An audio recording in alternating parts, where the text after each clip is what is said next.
এক নজরে সংবাদ শিরোনাম।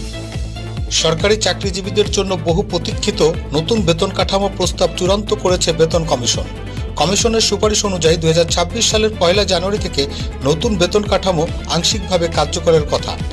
বর্তমানে সরকারি কর্মচারীদের সর্বনিম্ন বেতন 8,250 টাকা থেকে বাড়িয়ে প্রায় 18,000 টাকা বা তার বেশি এবং সর্বোচ্চ বেতন 78,000 টাকা থেকে বাড়িয়ে 1,20,000 টাকার উপরে নেওয়ার পরিকল্পনা রয়েছে।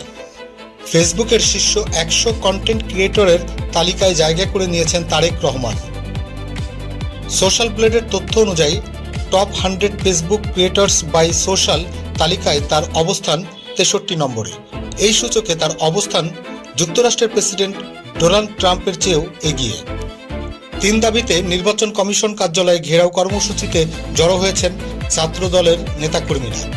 রোববার বেলা 11টার দিকে কেন্দ্রীয় ছাত্রদলের সভাপতি রাকিবুল ইসলাম রাকিব ও সাধারণ সম্পাদক নাসির উদ্দিন নাসিরের নেতৃত্বে এই কর্মসূচি পালিত হয়।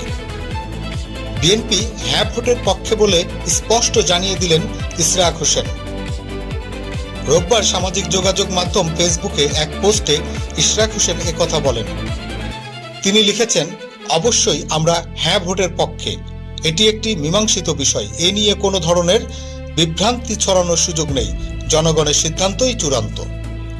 রাঙামাটি আসনে স্বতন্ত্র প্রার্থী পহেল চাকমাকে নির্বাচন থেকে সরে দাঁড়ানোর হুমকি দেওয়ার অভিযোগ উঠেছে।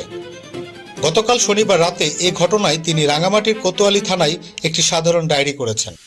নোয়াখালীর কবিরহাট উপজেলায় স্থানীয় বিএনপির বৈঠকে তর্ক বিতর্কের জেরে এক যুবককে পিটিয়ে হত্যার অভিযোগ উঠেছে।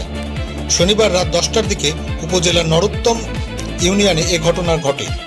নিহত যুবকের নাম মিজানুর রহমান ওরফে রনি।